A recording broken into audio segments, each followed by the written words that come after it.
Chegamos ao 28º episódio do nosso podcast.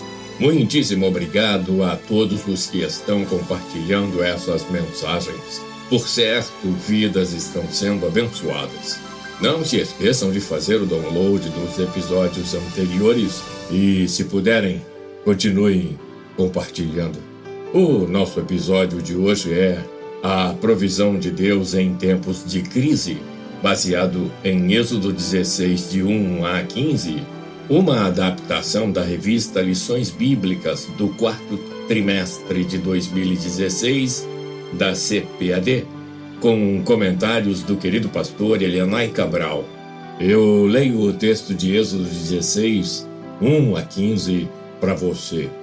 E, partidos de Elim, toda a congregação dos filhos de Israel veio ao deserto de Sim, que está entre Elim e Sinai, aos 15 dias do mês segundo, depois que saíram da terra do Egito.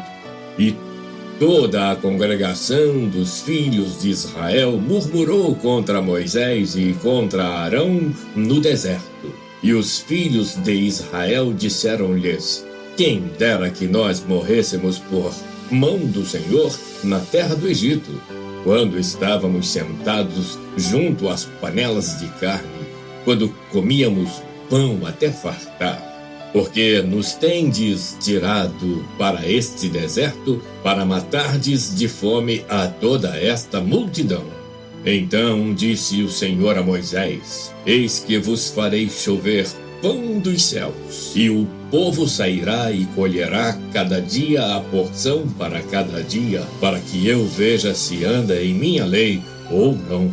E acontecerá ao sexto dia que prepararão o que colherem, e será o dobro do que colhem cada dia. Então disse Moisés e Arão a todos os filhos de Israel: à tarde sabereis que o Senhor vos tirou da terra do Egito. E amanhã vereis a glória do Senhor, porquanto ouviu as vossas murmurações contra o Senhor. Porque quem somos nós para que murmureis contra nós? Disse mais Moisés: isso será quando o Senhor à tarde vos der carne para comer, e pela manhã pão a fartar. Porquanto o Senhor ouviu as vossas murmurações com que murmurais contra ele. Porque quem somos nós? As vossas murmurações não são contra nós, mas sim contra o Senhor. Depois disse Moisés a Arão: dize a toda a congregação dos filhos de Israel: chegai-vos para diante do Senhor, porque ouviu as vossas murmurações. E aconteceu que, quando falou Arão a toda a congregação dos filhos de Israel, e eles se viraram para o deserto, eis que a glória do Senhor apareceu na nuvem. E o Senhor falou a Moisés, dizendo: tenho ouvido as murmurações dos filhos de Israel. Fala-lhes, dizendo: entre as duas tardes comereis carne, e pela manhã vos fartareis de pão, e sabereis que eu sou o Senhor, vosso Deus. E aconteceu que à tarde subiram codornizes e cobriram o arraial, e pela manhã jazia o orvalho ao redor do arraial. E alçando-se o orvalho caído, eis que sobre a face do deserto estava uma coisa miúda, redonda, miúda como geada sobre a terra. E vendo-a, os filhos de Israel disseram uns aos outros: o que é isto? Porque não sabiam o que era. Disse-lhes, pois, Moisés: este é o pão que o Senhor vos deu para comer. É isso. Eu preciso enfatizar que estamos vivendo em um momento de crise. Mas o reino de Deus não está em crise. Não podemos nos esquecer de que não estamos sozinhos nesse mundo tenebroso. O Senhor Jesus prometeu estar conosco até a consumação dos séculos. O pastor Elianai Cabral afirma: podemos ver a provisão de Deus, mesmo vivendo em um mundo em crise.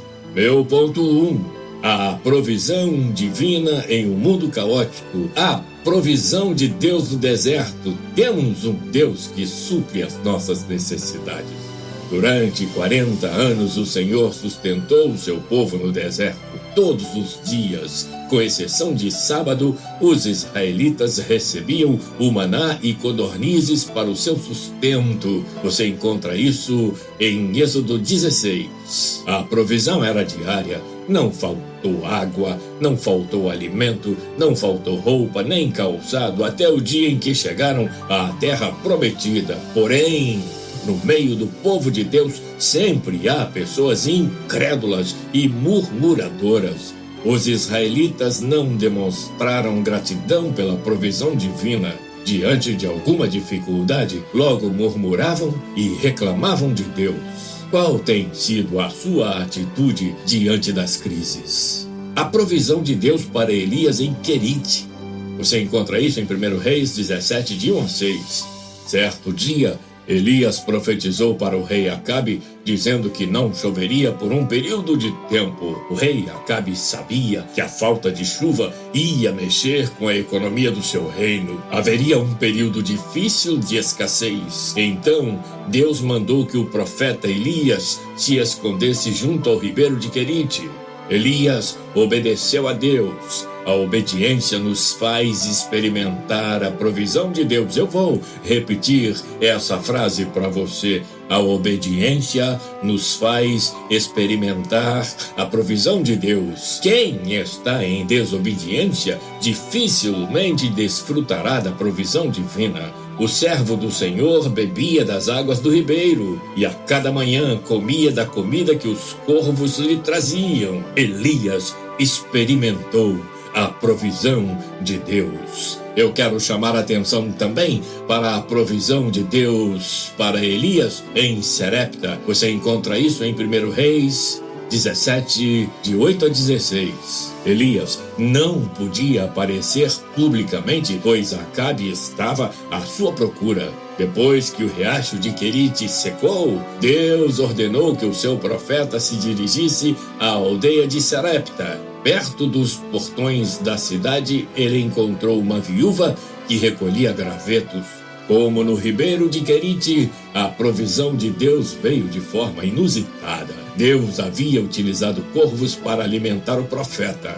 Agora, uma viúva deveria cuidar de Elias. Em geral, as viúvas dependiam dos seus filhos e parentes para a sua sobrevivência. Ao chegar à casa da viúva, Elias lhe pede água e pão. A mulher respondeu que não tinha pão. Em sua casa havia apenas um punhado de farinha e um pouco de azeite. Então o profeta desafia aquela mulher a assar um primeiro pão para ele. A mulher acreditou na palavra do profeta.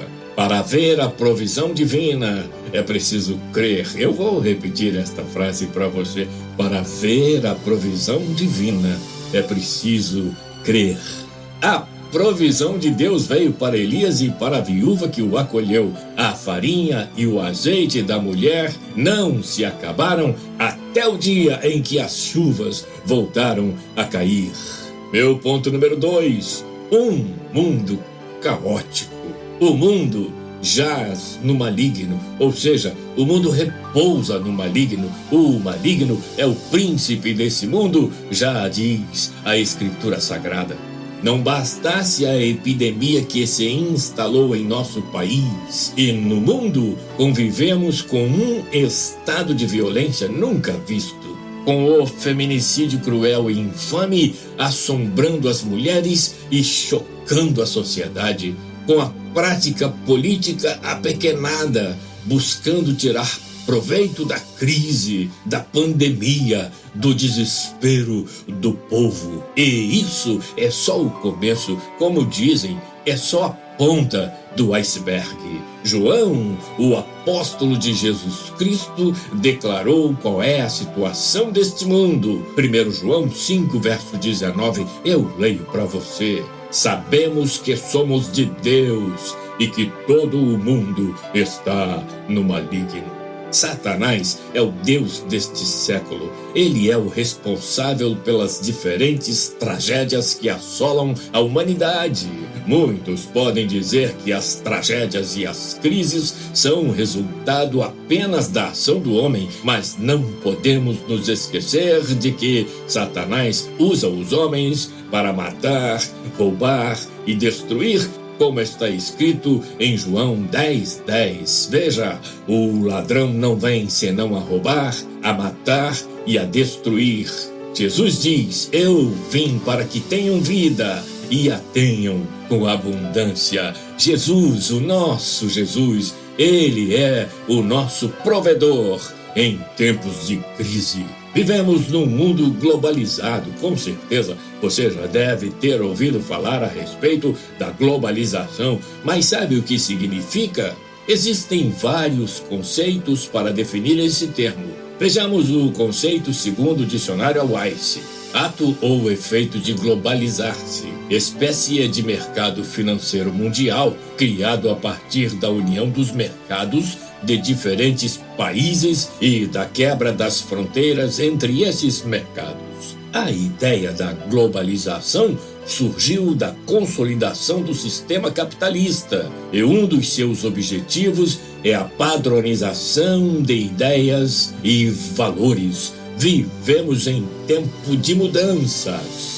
Ao longo da sua trajetória, a humanidade experimentou diferentes transformações na área tecnológica, científica, econômica e social. Essas mudanças acabaram trazendo crises de ordem social, econômica e política. A era moderna foi marcada pelo avanço do conhecimento científico, pelo advento da industrialização, pela predominância da luta ideológica e especialmente pela expansão da fé cristã, como também pela proliferação das seitas e das religiões orientais. Na atualidade, temos experimentado o progresso científico e tecnológico, mas também, vale repetir, crises econômicas e éticas sem precedentes. O apóstolo Paulo profeticamente falou a respeito desses tempos, referindo-se a eles como tempos trabalhosos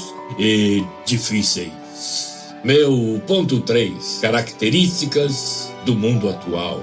Uma sociedade centrada no homem. Vivemos em uma sociedade em que o antropocentrismo prevalece. A palavra antropos significa homem, e antropocentrismo traz a ideia do homem como o centro de tudo. Certo filósofo pré-socrático declarou que o homem é a medida de todas as coisas. Tal ideia faz do homem o centro do universo. Sabemos que o homem é falho, o homem é finito. Deus, o Criador, é o soberano. Deus, o Pai, tornou seu Filho Jesus a razão e o centro de toda a criação. Paulo, escrevendo aos Colossenses, afirmou, Colossenses 1, verso 17, Ele é antes de todas as coisas e todas as coisas subsistem por Ele. Os humanistas, na verdade, são amantes de si mesmos. Eu leio para você, segunda epístola de Paulo a Timóteo, capítulo 3, versículos de 1 a 5. Sabe, porém, isto, que nos últimos dias sobrevirão tempos trabalhosos, porque haverá homens amantes de si mesmos, avarentos, presunçosos, soberbos, blasfemos, desobedientes a pais e mães, ingratos, profanos, sem afeto natural, irreconciliáveis, caluniadores, intemperantes, cruéis, sem amor para com os bons, traidores, obstinados, orgulhosos, mais amigos dos deleites do que amigos de Deus, tendo a aparência de piedade, mas negando a eficácia dela. Destes, afasta-te. É isso, o humanismo deve ser repudiado pela Igreja de Cristo. Uma sociedade relativista. O relativismo ético e moral nega a existência de verdades absolutas, especialmente os princípios e ensinos imutáveis da palavra de Deus. O certo e o errado se confundem, pois as verdades passam a ser relativas. Fuja disso. Aqui há a negação de qualquer lei superior para orientar a vida das pessoas. Por isso, cremos que o relativismo tem causado danos aos crentes em nossos dias. É também uma sociedade secularizada. Segundo o pastor Claudionor de Andrade, o secularismo é a doutrina que ignora os princípios espirituais na condução dos negócios humanos. Essa doutrina também perverte os nossos valores cristãos. Ela corrompe as verdades bíblicas para perverter a igreja e desviá-la da fé cristã, pois o secularismo valoriza a forma em detrimento do conteúdo. Por estar vivendo em um mundo em crise, devemos e podemos contar com a provisão de Deus. Vivemos neste mundo, mas não podemos concordar com a sua maneira de pensar. Ouça o que diz Romanos 12:2. E não vos conformeis com este mundo, mas transformai-vos pela renovação do vosso entendimento, para que experimenteis qual seja a boa, agradável e perfeita vontade de Deus. Pense nisso. 2021 será melhor. Deus é o nosso refúgio e fortaleza. 2021 será o ano da afirmação da igreja que está superando a crise e que sairá dela mais forte ainda. Será o ano dos que são como o monte de Sião, que não se abala, mas permanece para sempre. Que o Deus de paz ilumine os teus caminhos e te faça prosperar em todas as áreas de tua vida. Obrigado por estar aqui comigo. Até o próximo episódio, se Deus quiser.